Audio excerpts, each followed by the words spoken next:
हजारो गाड्या, हजारो लोक जे आहेत ते मुंबईकडे येत आहेत. सरकारला ही परिस्थिती नियंत्रणात आणणं का शक्य झालं नाही असं वाटतंय, किंवा एका प्रकारे हे रोखता येणं शक्य होतं का, आणि जर रोखता येणं शक्य होतं तर ते का रोखलं गेलं नाही?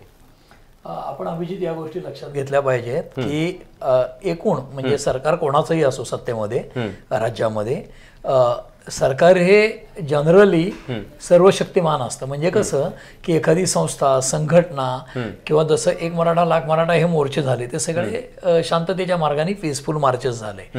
परंतु एखाद्या मोर्चाला परवानगी नाकारणं, आंदोलनाला परवानगी नाकारणं, किंवा जसं आता जरांगे आज गणपती बसतायत हे कॅलेंडर आधीच माहिती आहे, कारण त्यांनी आधीच गव्हर्नमेंटला कळवलं होतं, मुख्यमंत्र्यांनाही कळवलं होतं की मी 4 महिन्यांनी येईन, 2 महिन्यांनी येईन वगैरे. आणि स्वतः फडणवीस हे मी पुन्हा येईन म्हणतच मुख्यमंत्री झालेत ना. तर त्यांना एखादा माणूस परत येईन म्हणतो तो येतो, यांचा अनुभव स्वतःला आहे त्यांना.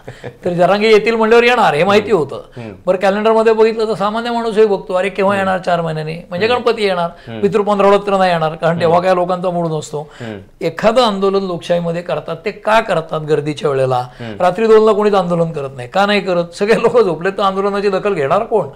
पिंच बसली पाहिजे ना समाजाला, कुठेतरी चिमटा बसला पाहिजे. आपल्या मागण्या मान्य करून घ्यायला सरकारला अडचणीत आणलं पाहिजे. सरकारने आपलं, म्हणजे लहान मूल रडल्याशिवाय आई पाजायला घेत नाही अशी म्हण आहे मराठीमध्ये. ते मूल रडतं तेव्हा त्याला दूध मिळतं प्यायला.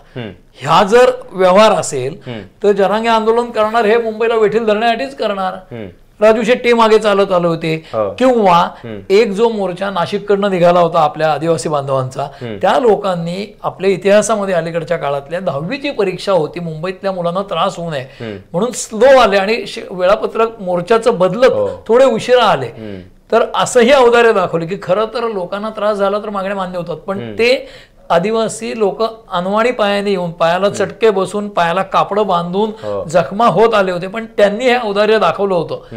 म्हणजे तिथे शिक्षणाचं किती पोहोचलंय माहित नाही मला आदिवासी भागात, पण ते इथल्या मुलांना 10वीची परीक्षा देता यावी म्हणून थांबले होते. आज जरांगे पाटलांना हा दोष देता येईल का मुंबई ठप्प केली म्हणून? बिलकुल नाही. मुळामध्ये लालबागचा औदार्य त्यांनी दाखवायला पाहिजे ना, का नाही दोष देताय? जरांगेंनी दाखवायला पाहिजे, नाही दाखवायला पाहिजे. त्याचं कारण असं की जरांगेंनी आधी नोटीस दिली आहे, आणि जर त्यांचं आंदोलन हे मुळामध्ये त्यांची मागणी मान्य करून घेण्यासाठी असेल तर त्यांना लोकशाहीमध्ये अधिकार आहे.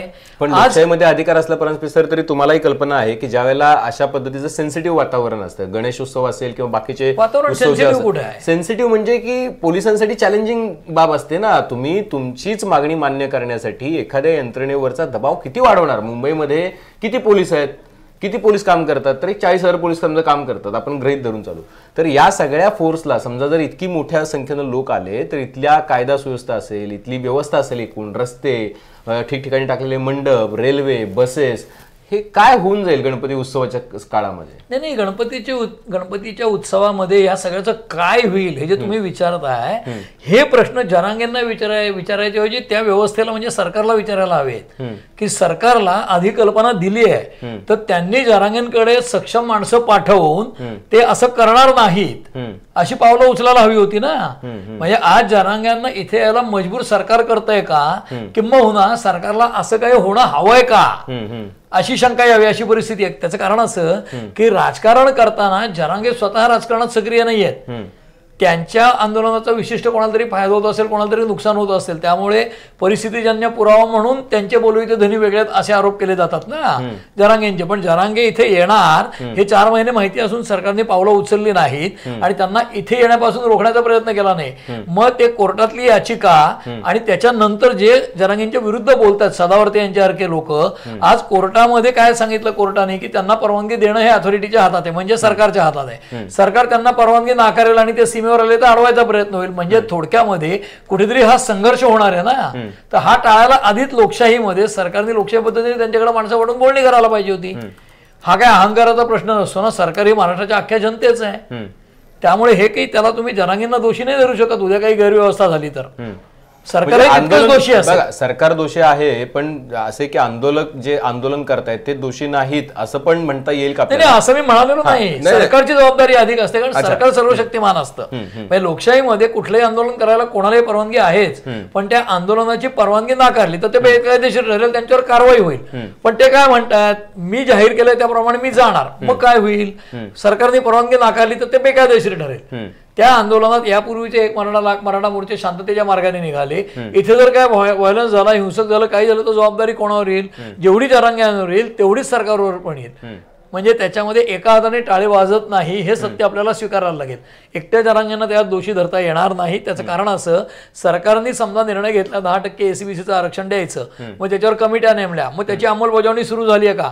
त्यात काही अडचणी आहेत का? कोर्ट कचेऱ्या आहेत का? युद्ध पातळीवर हा प्रश्न सोडवला का?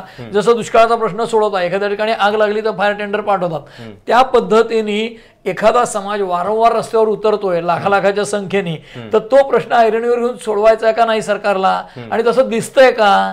तर तसं वाटत नाही. जरांग्यांची जी प्रेस कॉन्फरन्स झाली त्यांनी काय सांगितलं की फडणवीसांनी सत्तेवर आल्यानंतर सांगितलं मला थोडा वेळ द्या, 2-3 महिन्याचा, आत्ताच सरकार आले माझं, लगेच काय करू नका. त्यांनी ते ऐकलं ना. या गोष्टी जनतेसमोर येत नाहीत. त्यांनी त्या प्रेस कॉन्फरन्समध्ये सांगितल्यात. काय होतं, लोक पोस्ट घेऊन विचार करतात, मी यांच्या बाजूचा किंवा त्यांच्या बाजूचा. आपण ह्याचा दोन्हीकडनं विचार केला पाहिजे. जरांगे इथं यायला आज जे म्हणतात की मागणी मान्य झाली आहे, तर ती मागणी अंमलबजावणीत आली आहे का? मराठा समाजाला त्या आरक्षणाचा फायदा मिळालाय का? तसं दिसतंय का कुठे? आणि मुळात या सरकारच्या बाबतीत सरकार आहे असं दिसतंय का? तर तसं दिसत नाहीये ही परिस्थिती, म्हणून ही वस्तुस्थिती आपल्यावर आज ओढवलेली आहे. आणि त्याचा दोष सर्वस्वी जरांगेंना देणं योग्य होणार नाही असं मला वाटतं.